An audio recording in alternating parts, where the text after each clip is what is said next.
Assalamualaikum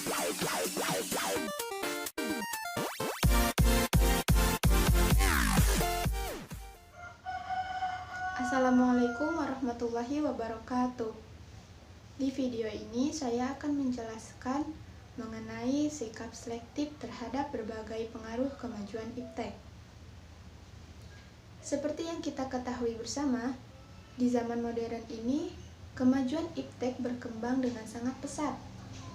Di antaranya ditandai dengan munculnya internet dan semakin canggihnya alat-alat komunikasi, bahkan alat-alat elektronik, yang semua itu dapat mempermudah manusia dalam melakukan pekerjaan. Perkembangan iptek diiringi dengan berkembangnya juga berbagai aspek kehidupan, di antaranya politik, ekonomi, sosial budaya, serta pertahanan dan keamanan.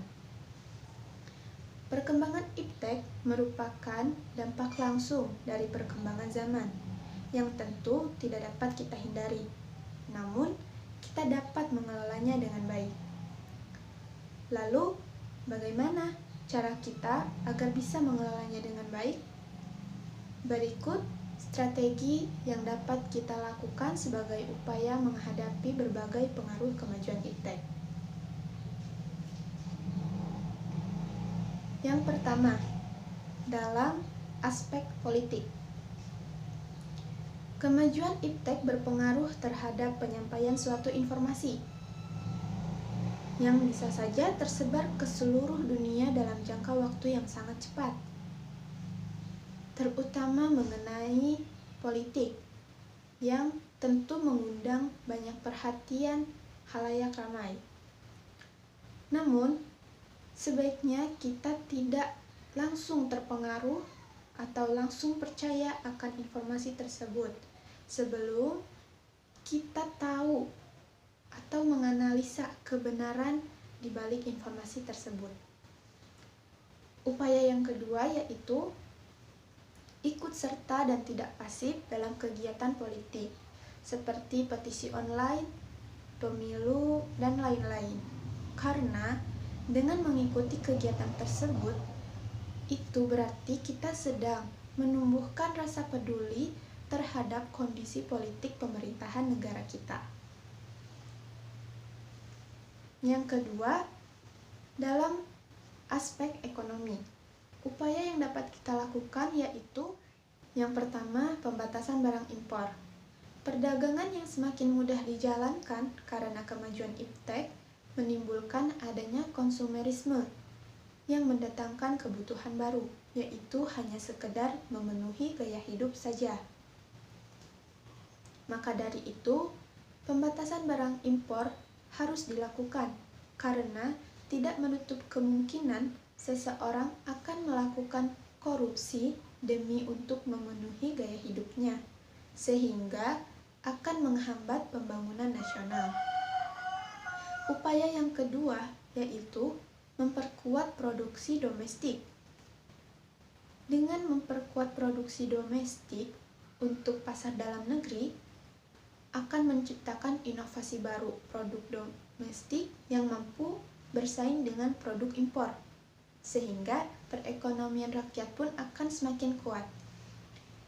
Yang ketiga, dalam aspek sosial budaya, upaya-upaya yang dapat kita lakukan yaitu yang pertama, ikut serta dalam lomba budaya internasional, seperti Indonesia mengikuti kompetisi tari nasional di Polandia.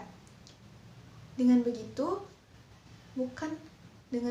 selain kita berlomba dan bersaing, kita juga menjaga budaya sekaligus memperkenalkan budaya bangsa kepada dunia. Upaya yang kedua yaitu bijak dalam menggunakan media sosial untuk menyerap ilmu atau menyebar ilmu, bukan untuk menghujat. Dengan adanya media sosial, kita tahu apa yang sedang dialami orang lain dan kita juga semakin mudah berekspresi dan membagikannya kepada orang lain. Hal itu tentu memicu perbedaan tanggapan dan pendapat yang bisa saja berakhir dengan kita melanggar UU ITE karena hujat menghujat. Maka dari itu, sebaiknya kita bijak dalam memberikan tanggapan dan gunakan media sosial untuk hal-hal yang bermanfaat seperti menyebar atau menyerap ilmu, karena selain memperluas pengetahuan, kita juga sedang memperluas pertemanan. Keempat, dalam aspek pertahanan dan keamanan, upaya yang dapat kita lakukan yaitu yang pertama, tidak sembarangan menggunakan VPN. Yang kedua, dapat membuat strategi dengan cepat. Yang ketiga, dapat bekerja sama dalam bidang pertahanan dan keamanan, baik itu bilateral maupun multilateral.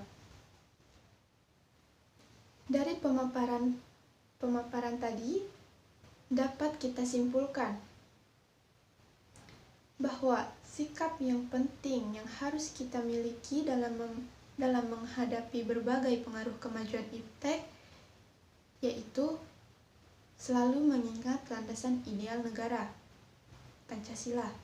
Karena dalam Pancasila mencerminkan nilai-nilai budaya bangsa yang sudah diterima oleh semua kalangan, sehingga dapat menjadi benteng kuku dalam menghadapi pengaruh negatif dari kemajuan iptek. Selain itu juga, sikap yang penting yaitu perlunya memiliki etika dan rasa tanggung jawab. Karena dengan begitu, setiap manusia akan sadar bahwa kemajuan iptek ini bukan hanya untuk kepentingan pribadi, melainkan untuk kemaslahatan orang banyak. Demikian yang dapat saya jelaskan mengenai sikap selektif terhadap berbagai pengaruh kemajuan iptek. Mohon maaf atas segala kesalahan dan kekurangannya. Wallahul muwaffiq ila aqwamit thoriq. Billahi taufiq wal hidayah. Wassalamualaikum warahmatullahi wabarakatuh.